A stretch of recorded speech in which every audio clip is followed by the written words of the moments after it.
you very much for showing up. I greatly appreciate this. I think this is a phenomenal turnout, especially for talking about something like national security. So I'm just going to throw that up there. You read the bio a little bit, but what I'll talk about are some, you can't hear back there? Okay, I'll try to speak up. I'll talk a little bit about what's going to take place. This is being filmed. So just so you know, it might be put on a podcast later on, but the audience will not be filmed.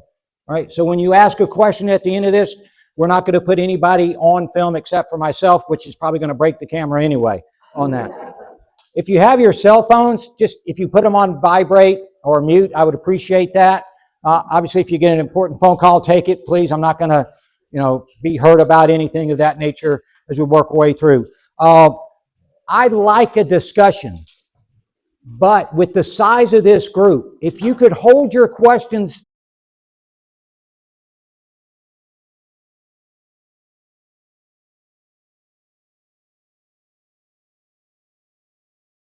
providing the overview, I would greatly appreciate that. Otherwise, we'll be here till about midnight, right? And we're going to miss a lot of things. I mean, we'll miss Jeopardy, we'll miss the Wheel of Fortune. I mean, we're going to miss a lot if we start asking questions during all this. So we have to look at how this is going to play out. The next thing is, I see veterans, all right? I want to thank the veterans that are in here for your service to our country and everything stands for. So thank you.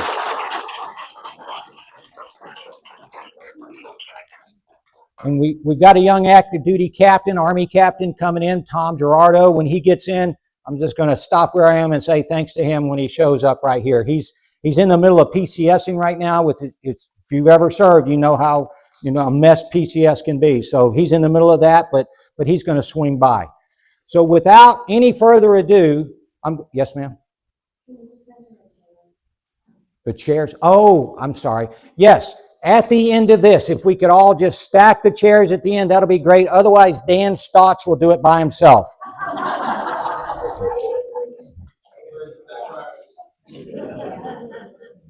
All right.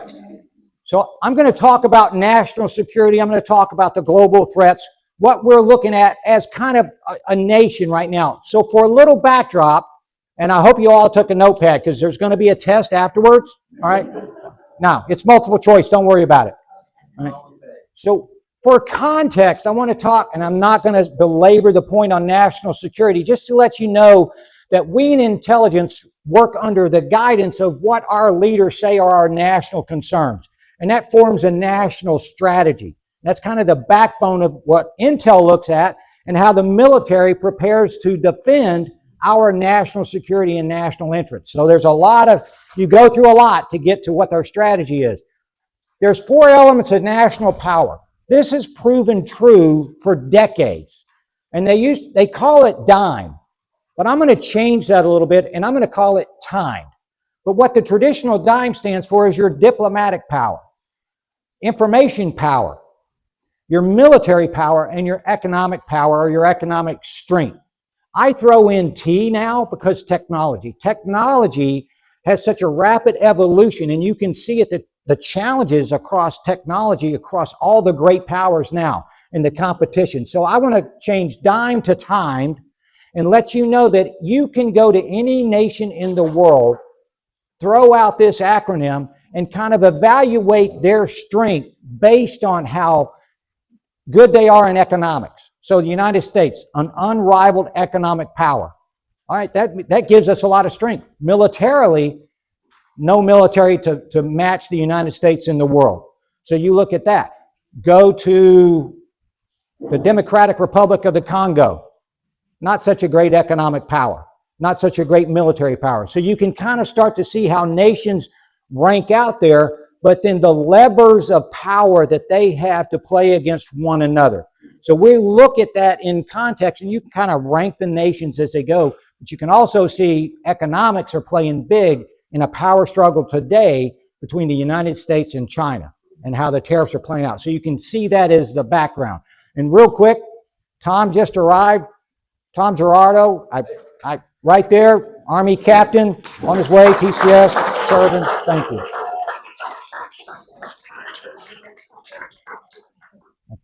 All right, so enough of that. That's background that kind of helps you get the context. We do have a hierarchy of strategy. I'm not going to go over that. Just let you know that when our leaders set forth our strategy, it filters down to the military and to the intelligence community. And we kind of align what we're going to look for and what we're going to plan against based on what our leaders tell us. So what have our leaders told us? And I just took a snapshot of the national security strategies and some of the key points from 2015, 17, and 22. Different administrations, different political parties. So there's a lot of differences, right? But maybe there's a lot of similarities. When you look at all of them, you see China as what I would call the pacing threat, the number one threat among all those different administrations, recognizing the challenges that they are. We don't have a national security strategy yet for 2025, but you can start to see how things are taking shape with the Trump administration and what their concerns are around the globe. But it'll be formally published. The military will make plans to it. The intelligence community will start to work and gather and set our priorities based on what our leadership tells us. So that's the background of that. This is who I'm going to talk about today. I think these are the primary threats that the United States faces and the challenges that we have as a nation, but also as the free world. But before I get into that, let me talk a little bit about the United States. No real peer competitor since the fall of the Soviet Union back in 1990. So when I look at that, I go, wait a minute, what about China? I'll talk about China and how it's been a resurging threat, at least over the last 15 years. Even though we didn't face off against the Soviet Union, we haven't had a near peer competitor. Since 1990, we fought several wars. I've been fortunate enough to be in a couple of those. My wife Donna's been in one of them. I've got a lot of friends here who have fought in many of those wars. So you look at the challenges, even though you might see a stable world, the United States still has to be ready to deploy, because none of those right there on that list of multiple crises were on the radar 6 months before they happen, 12 months before they happen. So while I'm going to lay out a bunch of threats and lay out what's going to happen, my question is, what are we missing? And that's what we have to look at. That's the challenge for intelligence professionals. Here's a snapshot of the world when I retired from the government 4.5 years ago. Russia had not invaded the Ukraine for the second time. In 2014 was the first. President Xi of China had not been elected. He's now been elected for life. And he's consolidated power. That had not happened.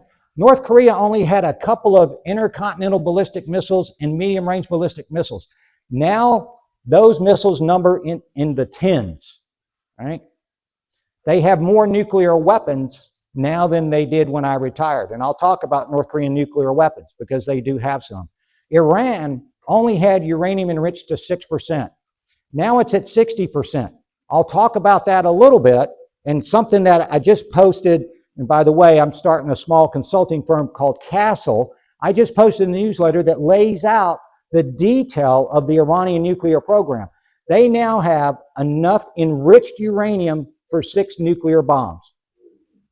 They're three weeks or less away to have enough in highly enriched uranium to make the core of a warhead.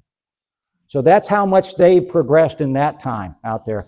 NATO, there were no plans to expand NATO. Because of the Russian invasion of Ukraine, it's expanded by 2 countries in the last 3 years. Right? 5 different regimes, to show that I don't just look at the major powers. 5 different regimes held power in Africa. Remember, I talked to you about those are the things that we went to, but 6 months before we didn't know. What's going to happen in Africa that we don't see that's going to affect our national interest? Right? Think rare earth minerals.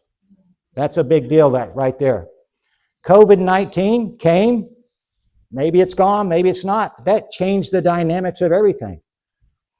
And with Middle East wars, we're 18 months into a war that nobody saw. We look at that October 7th when Israel was invaded by Hamas, changed the dynamics, and I would say what played out over the last 18 months has changed the a complete change in dynamics of the Middle East. So let's look at what's happening in the world today. Just in a map, you've got the handout, hopefully you can see it. This is where conflict, open conflict, is happening right now. Probably not every battle that's underway. I could probably go find smaller skirmishes in some other places, but these are what I would say are the big public fights that are going on. Now, there's something called the gray zone. The gray zone is where great powers, if you will, and maybe some minor powers, if you will, operate just below the threshold of conflict. So in other words, how much can I do to my adversary before they start shooting back or before they do something to me? That includes cyber warfare. It includes sabotage. It includes undermining elections in free countries. So there's a lot of activity that happens in the gray zone, and this is where that is literally occurring today. And you see the United States out, everybody is being touched with gray zone activity, predominantly led by China and Russia. But Iran has a fair amount of gray zone activity. So you can look at how that's working, and the United States is not immune to operations in the gray zone. We are a target. You know, cyber activity, especially from China and Russia, happen in the United States against the United States infrastructure every day. You know, we have to defend against that. So where does that gray zone turn into future conflicts? The gold stars represent where shooting could occur in the future. Maybe not 6 months from now, maybe not 6 years, but within our time frame of what we're looking at, where our children and grandchildren could go, you could see the fighting right there in any of those places. And remember, there's that one place or two places where I don't have a star that we don't see happening right now that's going to cause us to send a significant military power, because what happens there could affect our national interest. I'm going to break into the countries now, and we're doing pretty good on time, so we'll have a lot of time for questions. Let's talk about China, all right? Steady economic growth, the world's #2 economic power, right? They're expanding their regional prominence. What do I mean by that? So when you look at China, and you can see the highlight there, they don't want anybody to interfere with the regional their regional prominence, including all of South Asia, all of Southeast Asia, into the South China Sea, and into the Western Pacific.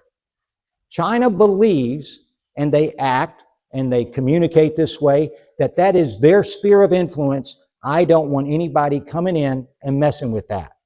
Now, funny thing, when you look at their sphere of influence, 75% of the traffic that comes out of China and goes around the world and to the United States goes through their sphere of influence. The shipping traffic goes through there.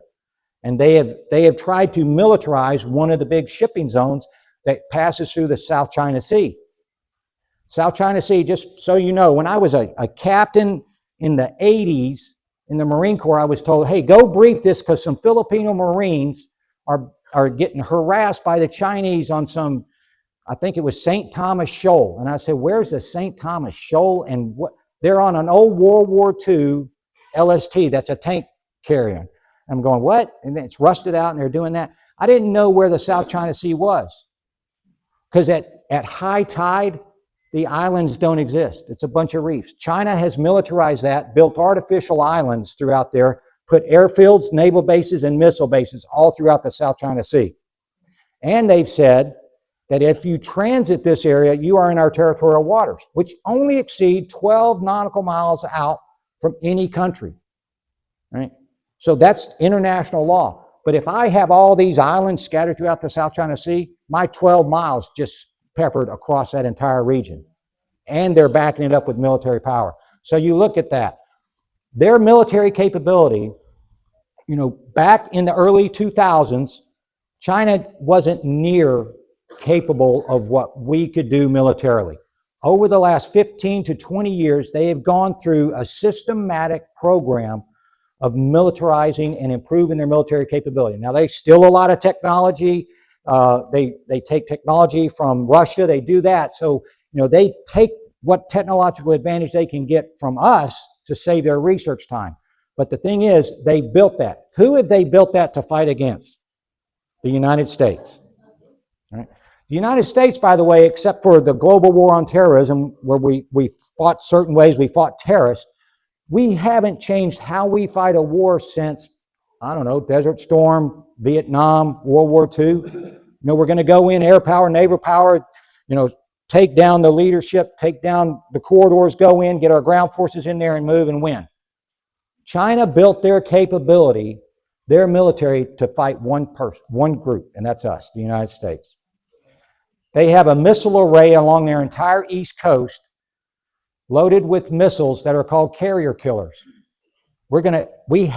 This is an away game for the United States. If we go fight them, it's an away game. It's a home game for China. So when you look at that, they're going to kill our carriers before our carriers can come impact them. Well, let's take out the missiles. Well, how do we do that? Well, we send our aircraft in that are going to do that. Well, they've built missiles that can take out the aircraft that would go in to protect the carriers, right? And then they've built ships, the largest Navy, largest Air Force, largest missile force, largest ground force, obviously. So let's say they take Taiwan, and our strategic ambiguity turns into we are going to go retake Taiwan because of the economic impact. Remember DIME? Remember the impacts across all the elements of national power. When I look at that, that's a tough away game to go in there. So it's better to stop it before it starts out there. But China has built their capability to be able to defeat the United States and not allow the United States to interfere in its sphere of influence, if you recall how big that was. Right? So we start to look at that. They don't want to fight Russia. They can fight India. That's traditional animosity with India. I won't get into that. But they don't want the United States interfering. And if they can defeat us before we get there, they win. Right? And so that's something to think about moving through. Let's talk about Russia. A lot in the news now. All right? They're a growing, resurging power. Right? So when you look at that, let's talk. You got to understand the personality. Putin drives everything for Russia. Right? So, and when you look at Putin, and something I tell my students is understand history, understand culture, religion, society. You've got to understand that, but you've got to understand psychology. You've got to understand what makes that leader tick. What is it? He wants to restore the Soviet Union. More importantly, the Tsarist Russia. All the influences of ancient Tsarist Russia and the power that they had, that Russia at that time had over Europe. So he wants to do that. His focus is on something that's been called the near abroad. So if you go back to the Cold War, when they had the Iron Curtain, they had a big buffer zone to Western Europe. Right? They controlled all of those regimes. Well, a lot of those former communist countries are now members of NATO. So they feel threatened, even though NATO is a defensive alliance. It is not an offensive alliance. It's a defensive alliance. They feel threatened by that because that's their near abroad. I go back to how Putin thinks. He wants to control everything out, so that naturally leads to an invasion of Ukraine. And so that's how he worked his way out. You saw the gray zone thing? They're probably the best tech practitioners of gray zone operations in the world. They are operating today, conducting confirmed sabotage operations in Germany, Poland, and France. Right? So you can see that they're active in that. Communication. We communicate via cell phones, wires. Did you know that 90% of what you communicate has to eventually go through a cable that's under the ocean? At some point, our communications go through cables. Right? Russia goes out and cuts those cables in the Baltic Sea. Right? So they're doing that to keep disruption, to keep everybody off balance. All right?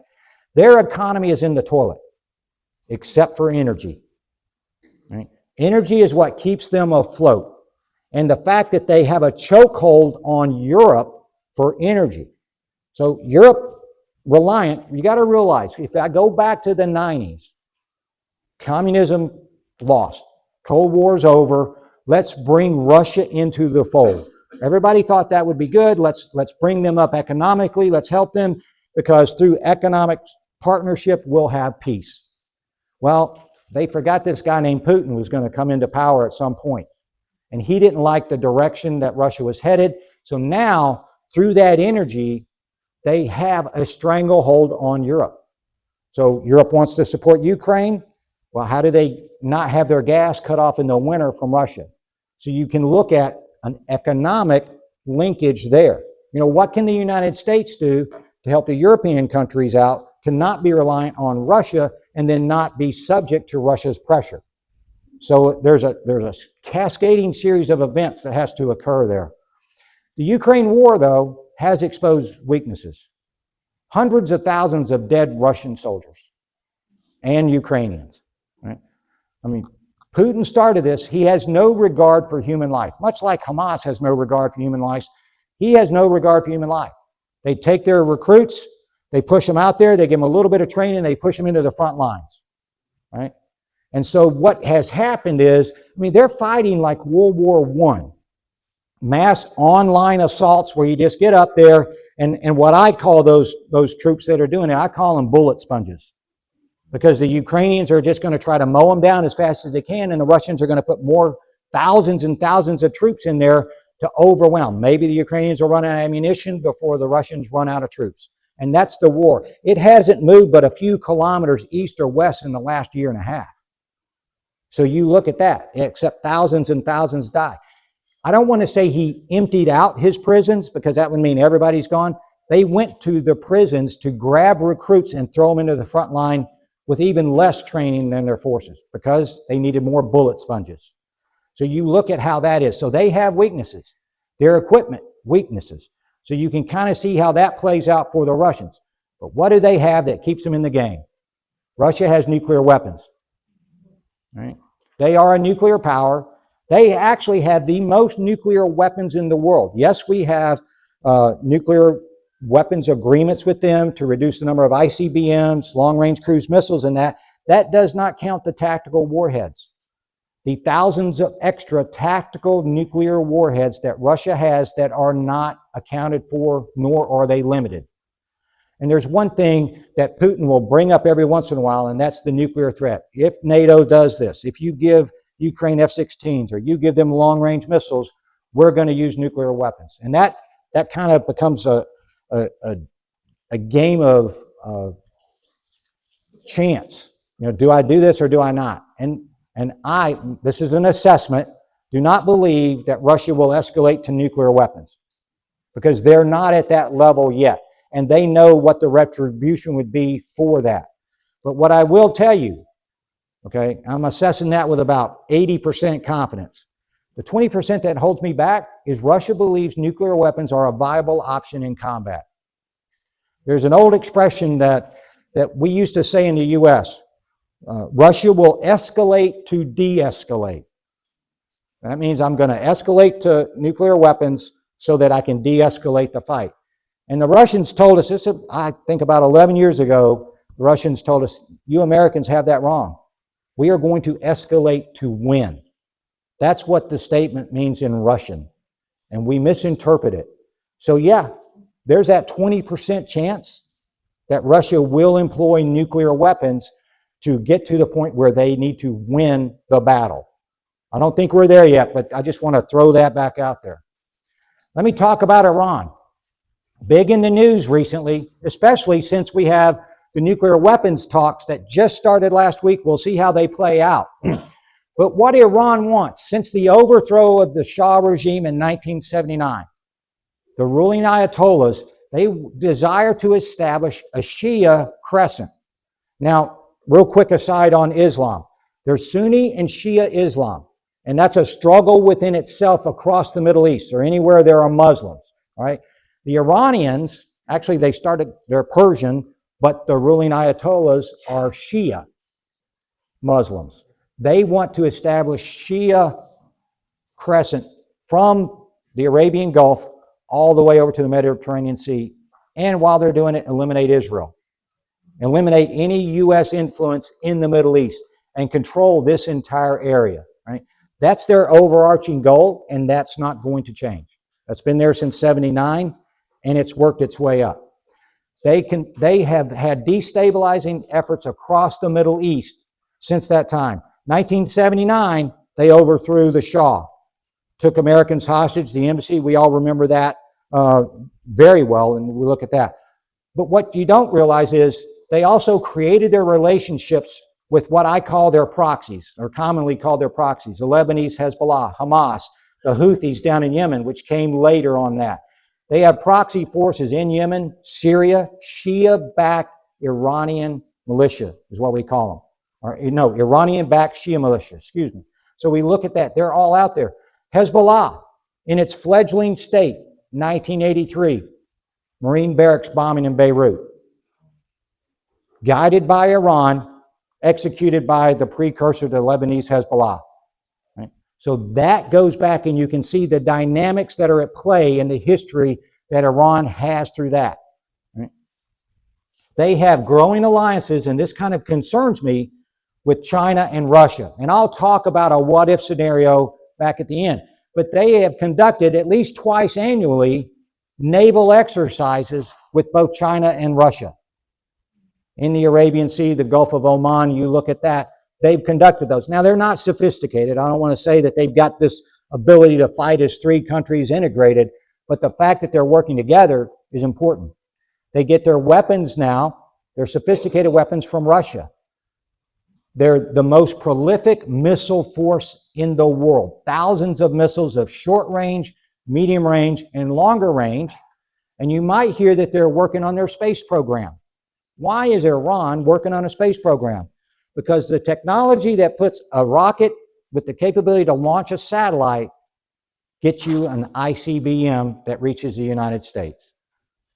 So now if we marry up a nuclear weapon to an ICBM-capable missile, the United States is now under threat, under a nuclear threat from Iran. That's a very radical regime.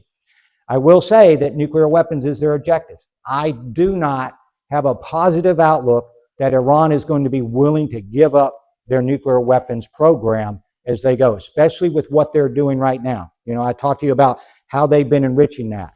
What we don't know about is what are they doing for the insides of the core.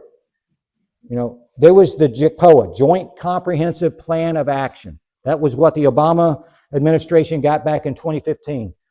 It did not stop Iranian nuclear weapons development. All it did was delay it a few years. They could still do things. But what Iran did, because we had to get inspectors in there, international inspectors in there, every new visit that the inspectors would go into Iran, they found more sites that weren't discovered before. You know, there's a lot, I'm not a nuclear physicist, but there's a lot of telltale signs of nuclear work and where nuclear particles have been, perhaps. And you start to look at that, and those inspectors kept finding new areas. And so you can see that secrecy is what they're doing. We know about enrichment, because that's physics. We don't know about the metallurgy work. We don't know about mating a warhead to one of their existing missiles. They already have missiles that can range Israel, as proven during this war. Which one of those can have a nuclear warhead on it? We don't know how advanced they are on that. Let's talk about North Korea, the Hermit Kingdom. All right? It's the most closed society in the world. It's sealed off. There's maybe two exit points. One touches Russia and one touches China. Right? That's how they get out there. But they, for such a little closed off country, they have such a destabilizing effect in the region, but also against the United States. They have a growing military alliance with Russia. They are supplying them artillery shells, missiles, and now troops. So you look at that. What is North Korea getting for what they're giving Russia? Are they getting technology? They're getting cash? That's what we need to understand as that alliance grows. Or are they getting, hey, you be my buddy and you keep this United States occupied over there in the Pacific while I'm doing this other stuff? There's a partnership that's concerning. They do possess nuclear weapons.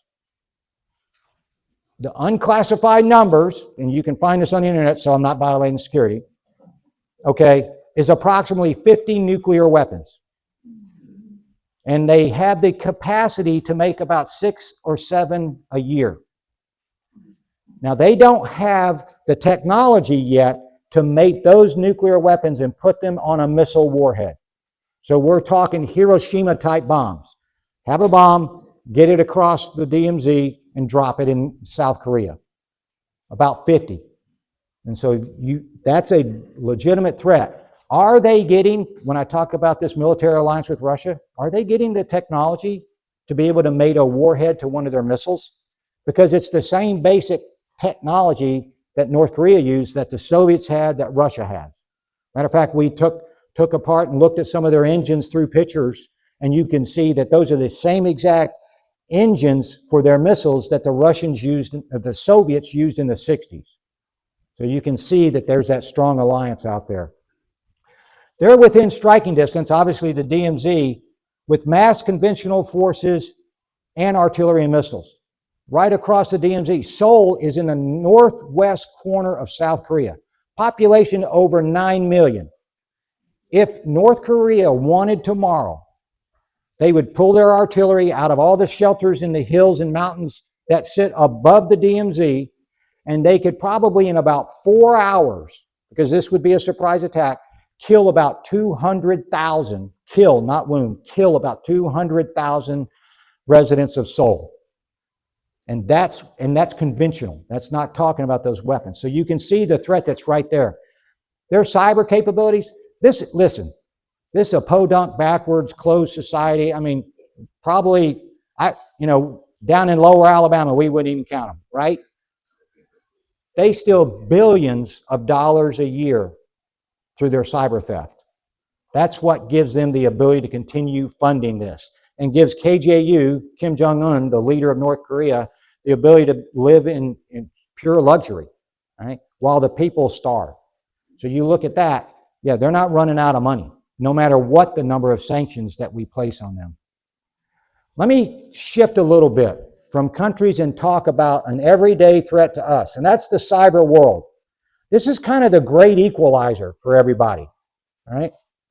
Growing capabilities. Our technology is expanding leaps and bounds. There's a formula, and I forget the guy's name, that, there's an X factor that it's going to, I think, quadruple every 4 years or 2 years. Technology just expands at that rate. And so you can see the growth in that. Well, as your cell phone gets easier to operate, as your laptop gets easier to operate, as you go on the internet and you can find anything you want to find, so do your vulnerabilities increase. All right? We are open. I just told you that North Korea gets billions of dollars a year through cyber campaigns. And so just think of the better powers such as Russia and China and what they did. We had this story, it was released publicly, about Salt Typhoon. That's where China went in and hit, I think it was T-Mobile, Verizon, and AT&T. Went into their networks, completely operated inside the networks, gathered all of the data about you who are on those networks, and basically could control them before they were kicked out, before they were even discovered. So that's the vulnerability. Our entire infrastructure, I want to run dams, I want to run electrical operations out there. It's all unclassified. And it's old. It's old technology that's easy to compromise. It takes money to rebuild it. It takes money to what we call harden it in the cyber world. But when you look at that, you can see that that's a massive vulnerability. And we know that gray zone, you saw gray zone in the United States, that's where China and Russia operate. Okay, you can look at how that's going to play out. You've got criminal use, that's a threat. That's an everyday threat. Matter of fact, 3 weeks ago, I was hacked beyond all belief, right? So it can happen to anybody as you look at that. Who are we going to blame? Do you remember the Colonial Pipeline? About 2020 or 2021.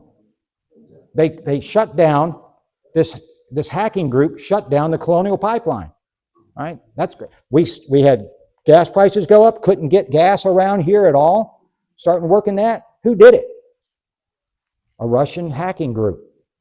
But did they do it by themselves and do that ransom, or did they do it at the behest of the Russian government? Attribution is very difficult. And Russia is known to use those groups to further their national interest. So that could have been a test to take that down. Now, was that an act of war? Anybody died? Did they blow anything up? They didn't. What if they had used a bomb to take out the switching? Would that be an act of war? What if I take down an entire electric grid, say the entire Northeast, which is daisy chained, probably I think from New York all the way up and parts of Canada. If I were to take that down, shut down the entire electric grid for that part, and people start dying because they can't get medical care, everything happens. Is that an act of war? Okay, what are you going to do? Who did it? How are we going to find who did that, and what's our retribution for that? So when you start to, this is that gray zone. I know I'm being attacked. I'm pretty sure it's from here. What do? Do I drop a bomb on Moscow because Moscow ordered those guys to shut down the Colonial Pipeline? That's where the challenges come in for our leadership. But it's for an awareness of our vulnerability that's out there, okay? All right. Shifting gears completely, just before, because I want to give you an overview of weapons of mass destruction, I'll briefly talk about nuclear weapons. Those are the known nuclear powers, US, Russia, China, UK. I've already said Russia has the most nuclear weapons of any country, more than us, because we kind of abide by treaties. I know being a law-abiding country is it sucks sometimes when you have somebody that doesn't. Russia's got them all. China is growing their nuclear force. China is not a signatory to any nuclear limit treaty, nor do they want to get in there. So they're growing their nuclear force by the hundreds, and they're hardening it, and they're building more silos. So they're growing that force out there. Right? And I've already addressed the fact that North Korea has nuclear weapons. So those have nuclear weapons. Right? Remember mutual assured destruction as we were growing up, MAD? The Soviets won't attack us because we'll attack the Soviets with nuclear weapons and we're all going to die. So why would I escalate to that level, and why would I start a nuclear war against you when I know you're going to retaliate against me, and the winner gets what? A nuclear winner. So that kind of keeps us from doing that. Right? What about Iran? Do they have the same concerns? So you have to look at the instability as you get more and more nuclear powers. I will tell you something that worries the intelligence community a lot, and that is India and Pakistan on the subcontinent. You look at that, Pakistan in any war, and those two countries are not friends, Pakistan in any war will be quickly overrun conventionally, whether they start it or whether India starts it. Pakistan won't fare well conventionally. The concern is they will go nuke early. And if they start launching nukes against India, India is going to start launching nukes against Pakistan.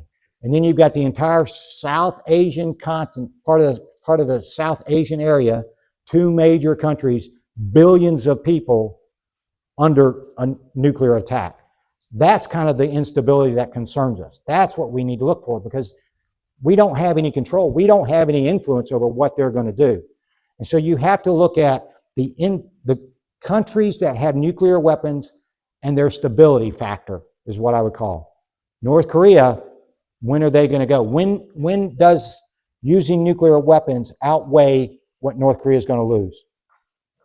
What's that threshold? And it's not the same, because one thing I tell our students is we can't think that country will or will not do something because we wouldn't, because our culture is vastly different. We have to try to think what motivates that adversary, that other country, those people, Putin. We have to think from their perspective. It's called mirror imaging when we think that they're going to do something like we do. But we can't get into that. There's another type of WMD, weapons of mass destruction, I'll talk about real quick. I don't have to get to nuclear weapons. I can get to chemical and biological weapons. Right? And this is where you really see a lot of countries use that. Iraq was notorious for using chemical weapons against their own population. When Iran and Iraq fought their war for almost 10 years, think about 8 years, the Iran-Iraq War, chemical weapons were used on the battlefield. We're talking World War I type stuff that we tried to destroy and got out there. Syria had a massive chemical weapons stockpile. Right? And the big thing is they were using it against the rebel forces, the forces rebelling against their country wherever they could. We tried to get a bunch of that out of there. We didn't get it all. And they continued to use it with the support of the Russian forces who went in to help them. So you can see that it doesn't have to be nukes that can cause a lot of problems and trouble out there. Let's talk a little bit about terrorism. All right, it still exists. There's a significant threat out there from Al-Qaeda, ISIS, the Lebanese Hezbollah, Al-Shabaab, and Hamas. That's just a few of them. All right? And so when I talk about this, and here's something as a quick aside. I love it when politicians or policymakers say, we're going to destroy that enemy. Okay, well, wait a minute. When I pull up, a joint pub, I'm looking at destroy into the military, there's nothing left of it. Okay, I can destroy a building, but you cannot destroy a terrorist organization. You cannot destroy that idea. 20 years we were in Afghanistan, Al-Qaeda's still there. Right? Now throw on the Taliban.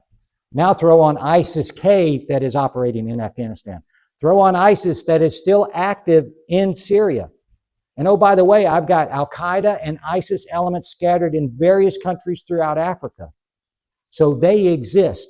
So I'm leery when I hear a politician start to say, well, we're going to destroy this. Right? No, if it's a building, yeah, we got it. The U.S., we can destroy that stuff easy. But we can't. Hamas will not be destroyed.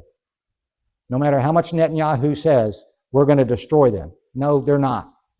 Right? Because somebody's still going to have that thought and that degree of hatred and that belief in their system and whatever religion or culture or societal belief that they have that is so strong, you cannot eliminate it.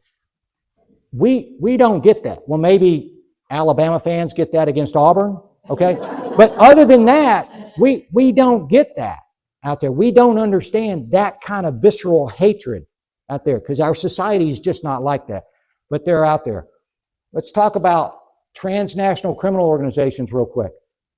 Drugs trafficking around the world, billions of dollars.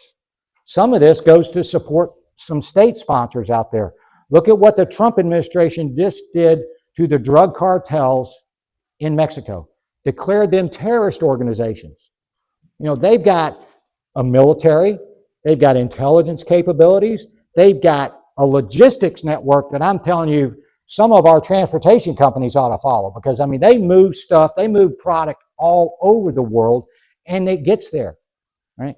So now they're trying to add an ability to be able to go after the source of some of that activity.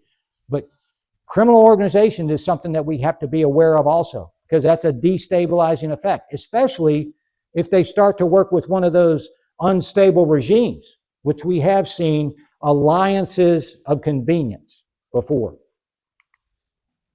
Ethnic conflicts.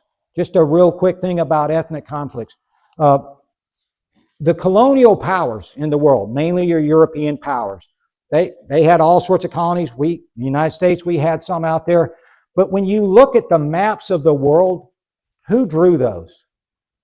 The winners of the wars are the colonial powers. And you see a straight line on a map, that is not where the tribes lined up. That's not where the cultures lined up. That's not where the religious different sects lined up. That's just where somebody said, all right, we're going to draw a line here and you get that one and then you get that. And that's why Syria imploded. Because in Syria, you had Christians, you had Muslims, you had Kurds, you had all sorts. You had Shia and Sunni. Remember, two types of Muslims. So you had all of that, and they drew this line after World War I, said, okay, that's Syria. No, that after a certain amount of time, that's going to explode. And that's what you have with a lot of ethnic conflicts. You see it right now in the Democratic Republic of Congo. A tribal fight that's taken place. Back in the 90s, if you recall, the genocide that was taking place just because this tribe didn't like this tribe. And how much do we get involved? Do we care about what happens between these two tribal elements that are fighting because somebody drew a line on a piece of paper and said, this is where you live and this is where you live? Do we care about that? Actually, we do. And it may not be for humanitarian reasons like you would think. We want to stop the killing. It's because we need the rare earth minerals in some of these places. So that's kind of what you're seeing out there. But the world is right with that. I probably, like I said, didn't put enough yellow stars on that map early on. So what keeps me awake at night? Not much, because I usually fall asleep in the recliner. But let's do a what-if scenario. What if China, Russia, Iran all start to work together? We have already seen bilateral relationships developing between those. But why would they work? Why would they work together? They have a common adversary, and that's us. Whether it's over in the Pacific or it's in Europe, wherever it may be, they have a reason, historic animosity, and in some cases hatred against the United States, what the United States stands for, or our economic power, to align in a convenient manner to work against us. Right?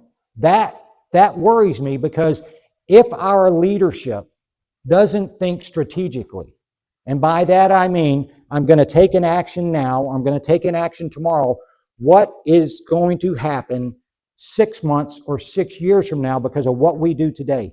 We have to think that far ahead, because that, folks, that concerns me, is some alignment like that we don't see yet. And are we prepared? Back when I was a captain and growing up in the Marine Corps, we had the ability to fight. We had, I think it was 2.5 wars in 2 theaters and another half war somewhere else. And then I remember we started downsizing and we went to 1.5. Okay?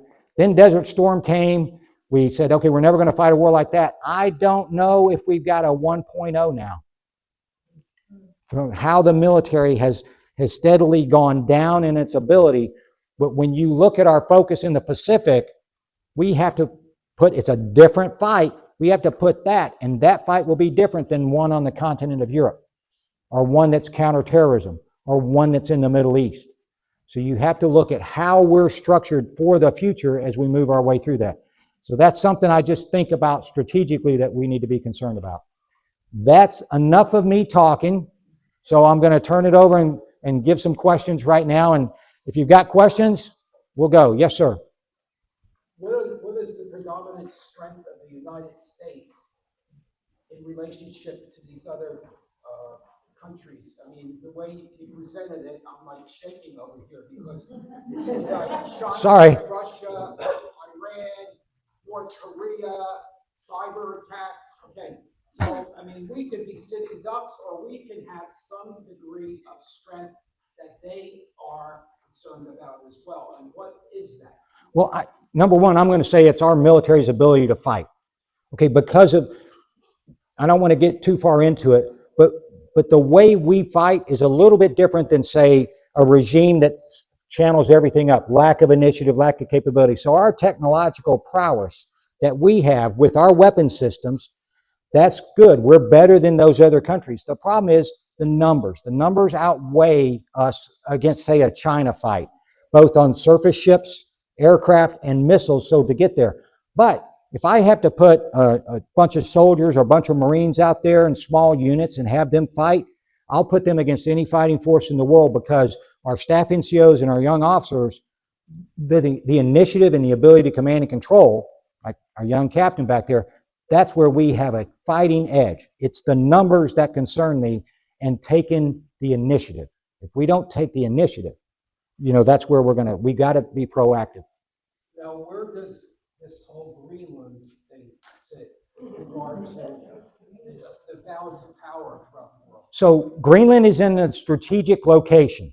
The Arctic, and I didn't address this, but that's part of Russia and China working together, because the Arctic, as the sea ice melts, it opens up the northern transit zones for a longer period of time. China wants to use that to work its way across and shorten its transit time for shipment to Europe. Russia, during the Soviet days, Russia had a lot of military bases up there. Soviet Union fell, they closed them.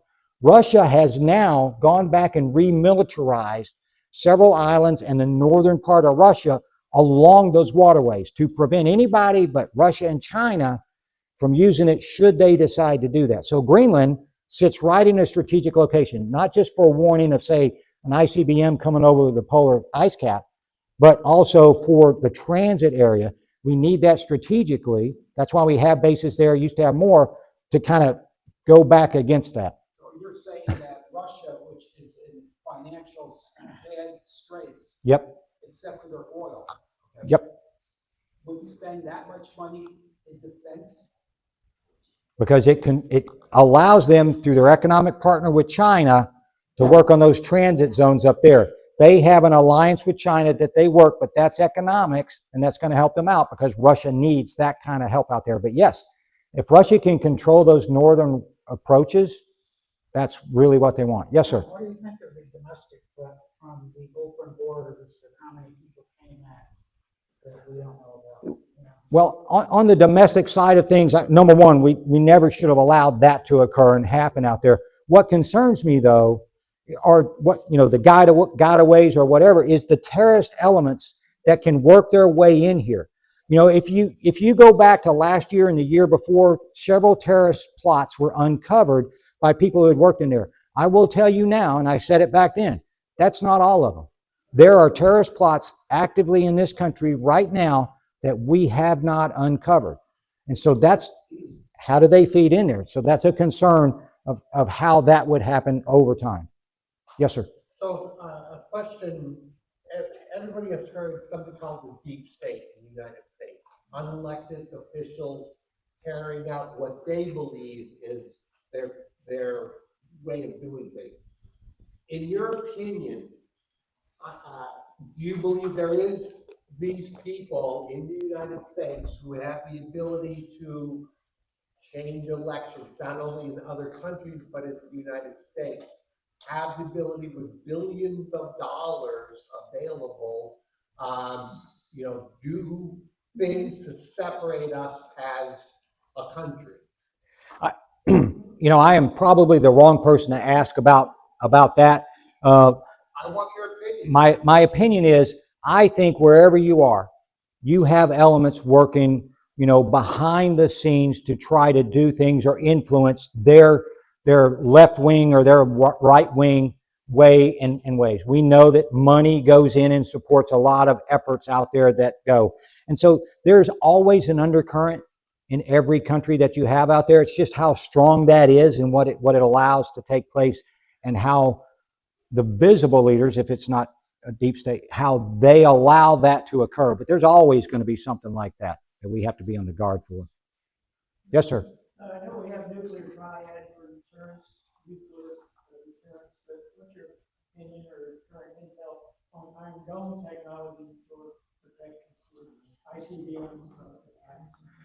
Well, we have improved over the years, but I will tell you that, one, it's warning that we know they're coming. So we need a strong warning network, and I believe we do have a solid warning system that's set up for any kind of attack. But when you start to look at some of the new technology coming on the line, you may have heard of hypersonic missiles. China and Russia both developing that. The sheer speed of a missile going 4 or 5, 10,000 miles, 6,000 miles an hour, I can't shoot that down. And that can then maneuver in and start to get to certain places. So you have to be concerned about our missile defenses, and that's why warning is so important for that. I was going to ask, how's our technology development of drones or alternate weapon systems compared to China's ability? I would say we started out probably pretty good. I could ask the UAV chick, but I don't think she wants me to call on her right now. So, but when I look at that, we started out, but you see the proliferation of that technology. First, China came in and stole what we were working on. So that takes away their research need and spending money on it. Second, they have the production capacity to just keep going. But really what I'm concerned about, not just China, but look at Iran. Iran's proliferation of UAVs from a country like that, you're looking at that, and Russia's now using them, has built a factory in Russia to produce more. I think UAVs are going to change the dynamics of tomorrow's battlefield, and we got to be prepared to face that.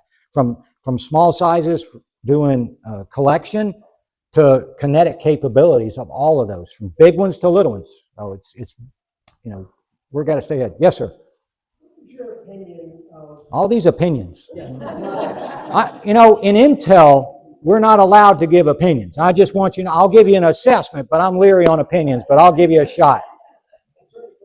The likelihood that Iran would allow one of the proxies access to nuclear weapons and be indifferent to any type of nuclear response.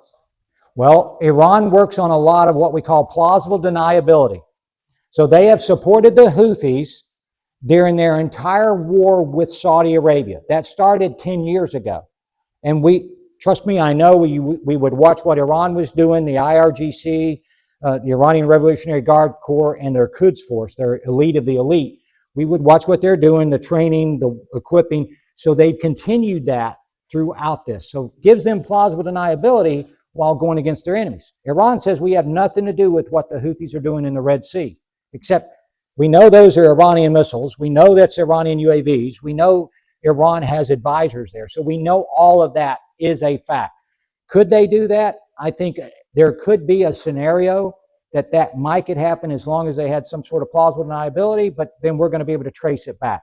So it would have to be a special case that put Iran over the top in something for them to do that. And that sounds far-fetched. And just if I could real quick, what I tell our students is you cannot discount any possible scenario. You have to at least explore the scenario, regardless of how far-fetched it may sound, so that you at least have to look at why they would do something, if they could do something, to be prepared for that something. If not, we're going to miss it. Who would ever think that a bunch of guys living in caves in a place called Afghanistan are going to learn how to fly a jet and hijack it, but not take the passengers? They're going to use that jet as a bomb. Who would have thought that? Now you've got to take that into consideration because of a lack of imagination. So you have to explore it, but I don't give it a high probability, but I don't eliminate it. Okay, did I dance around that good enough for you? Okay. Yes, ma'am. With the China and the French, Russia, do we have anybody that we're friends with?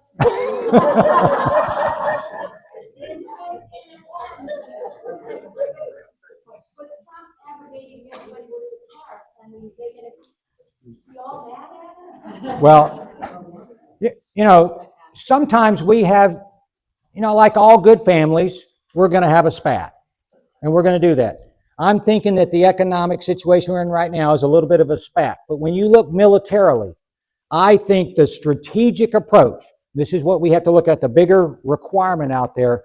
You look at the alliances that we have in place, the military concern, the security for the individual nations and the collective group are going to keep us in alliances. We're building our alliances in the Pacific. We were slow to see how China had really progressed in the Pacific, but we have taken up and started building those alliances, both military and economically. So we're doing it.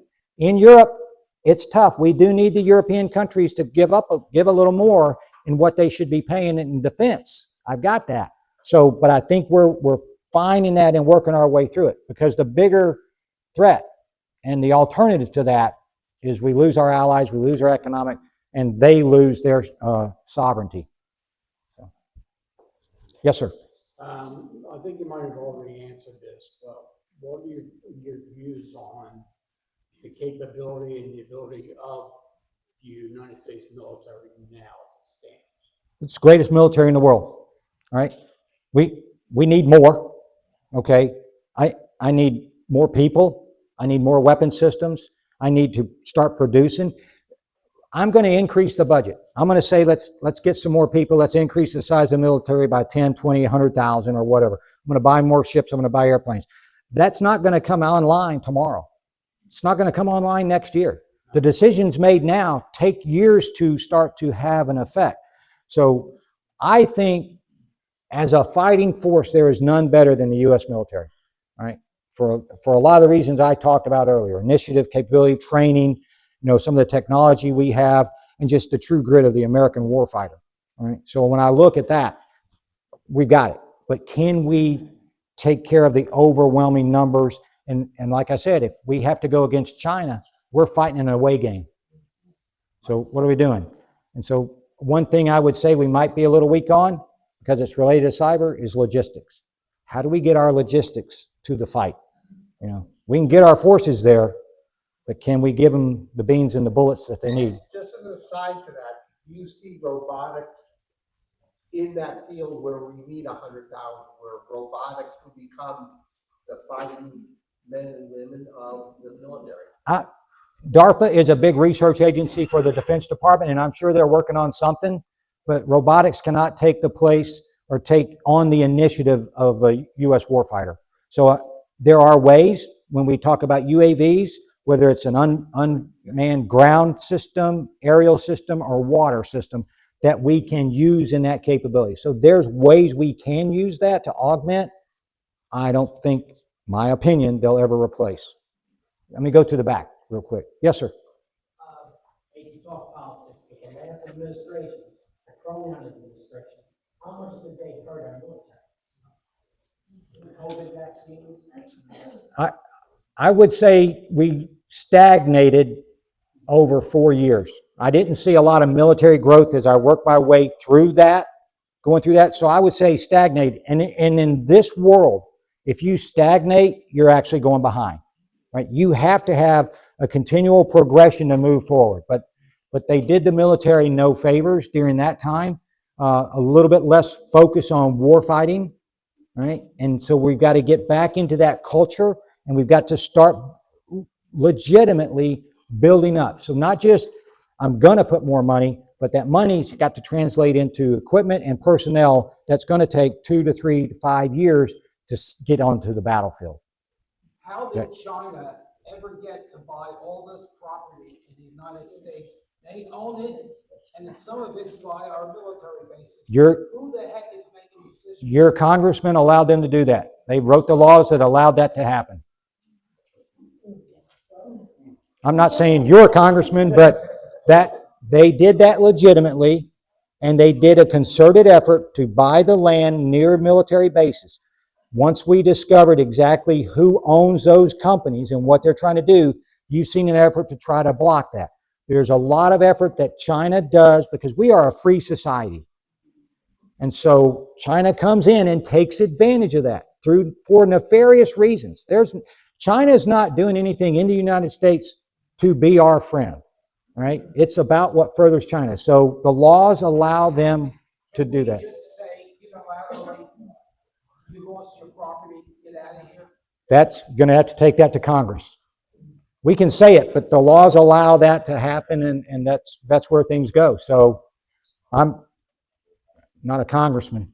Where do you stand as far as Poland goes? There was a report this morning on the news that Putin threatened Poland because he couldn't get into the NATO. So I don't know, he threatened to bomb them or whatever he said. Well, if you were, What's our responsibility here? our responsibility is we have forces in Poland now. You know, we worked a strategic agreement several years ago to start basing forces, rotational forces in Poland. But that means they're there all the time. So I don't like using the term tripwire because it makes it sound like they're expendable, because they're not. No U.S. force is expendable. But when you look at that, that shows our growing partnership. What we do in the early stages when we do something like that is create a military partnership. We learn how they fight, they learn how we fight, and we start to grow together, and that forms the seeds of a broadening, of a bigger relationship. So Poland is critical, because if you look at a map, you can kind of see where Russia is located. So they're there, but Poland's one of the more positive alliances we have on a bilateral way in Europe, and they're sticking up strongly against Russia, but they're also right there at their doorstep. What about NATO? He's trying to get into NATO, and that's the reason why he threatened Poland for some reason, because of the NATO situation. Well, he doesn't want NATO to grow. You know, he uses, his argument is NATO will come after me. You weren't supposed to grow NATO after the fall of the Soviet Union, yet all these countries joined NATO. So his near abroad that I talked about, he's threatened by that. All that is those countries are actually threatened by Russia, what they may do. Okay. You and then you. Yes, sir. I came in a little late, so I don't know if we discussed the the Space Force at all? I did not. You did, but how does our constellation of satellites compare around the world and the intelligence we get from our satellites compared to other countries? You know, that's an excellent question, and thank you for pointing out that I screwed up and not addressing the space threat. Okay, no, it's absolutely, that's critical, because the formation of the Space Force 5 years ago, 6 years ago, not 25, 6 years ago, you know, was critical because space is a warfighting domain. You know, I talked about technology. Everything, almost everything we do relies on space. You want to do GPS? You got to have those satellites in space, right? You want TV? You want to talk long distance? Got to have those satellites in space. Do we want to know what's going on the other side of the world? We got to have those satellites in space. So it's a warfighting environment, but it's also a contested environment.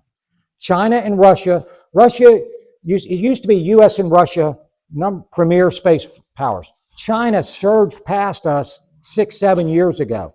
So now we have launches. You look at launches, you look what they put up, you put that up there. But both Russia and China are working methods and have tested them on orbit to take out our satellites. They know how reliant we are for our communications and our collections, and they have taken out their own satellites kinetically as tests. That's a message to us that they can do it. And it's also, okay, now what do we do? Because we know we're going to fight in space. That's why Space Force is important. We had our Intelligence Day just this last Saturday at Coastal Carolina. The Space Force S2 was our guest speaker talking about the threats in space. So that's critical. Thank you for asking. Yes, ma'am. Yeah, so if you turn on the TV in the morning and the world population sees what's coming. It's coming across, they're gonna bomb us. The whole United States. So what would you suggest that people do? I mean, we don't have solar energy. We've been to school.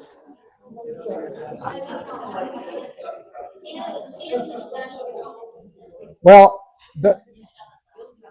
so for Del Webb, the last nuclear target list that I looked at, Myrtle Beach is okay.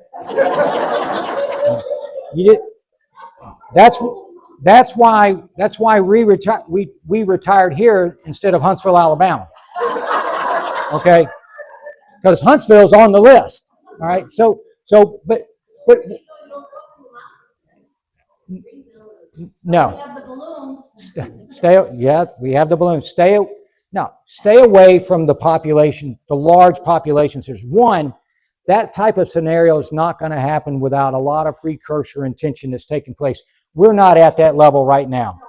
But I would also tell you, more than that nuclear attack, I would look at that cyber attack.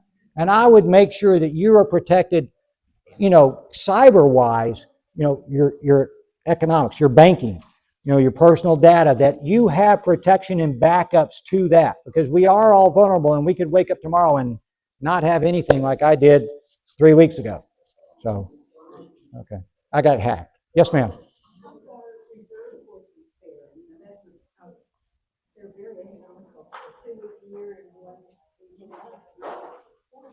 So as we saw during the global war on terrorism and fighting Afghanistan, we integrated our reserve forces and our National Guard into the fight. So we rely on them, and that's what's going to supplement our active duty forces until we can really get this momentum going to get our military industrial complex going and get forces into, just start to feed that machine. So our reserve forces are critical.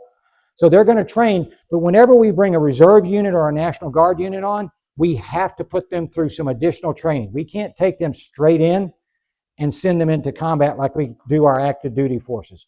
We have to augment their training for a short period for the combat environment they're going to go to or the environment they're going to use, and then work their way in. But they are critical to our security, our reserve and National Guard forces. Okay. Yes, sir. Just a quick thing you thought on cyber, nuclear, et cetera, tying together for everyone to take a look at the art of the possible that is used. So in other words, Admiral Stavridis, former SAC here, Supreme Allied Commander to NATO, wrote a book, 2034, The Coming War with China, India, the United States. Superb book, and it really gets into a lot of how things will be kicked off. Cyber first, followed by the rest of the story that Mark well laid out today. Absolutely. Any future war going to start with a cyber campaign. So if I can, just so you know, I talked about logistics being a weakness for what we have to get our forces there. Our entire logistics infrastructure through Transportation Command operates on an unclassified network. In other words, the same network that you use to go on the internet, Transportation Command uses to move trains, planes, and ships. Because trains, planes, and ships don't operate on a classified network. So if I'm China or I'm Russia and I want to slow down your reinforcements, I'm going after Transcom. I'm going after that capability for you to move your beams and bullets and forces all over the world. So cyber is going to be the first shot fired in any war. And how do I know that gray zone stuff? They're doing what we would call combat reconnaissance right now. They are checking our networks. They are in our networks. The breach against all the telecom companies last summer by China was a significant, I would say, reconnaissance by fire that they conducted against the United States. Because if they wanted to, they could have shut down all three of those telecom companies. So that's the vulnerability that we have, and that's going to be the first shot or multiple shots coming out.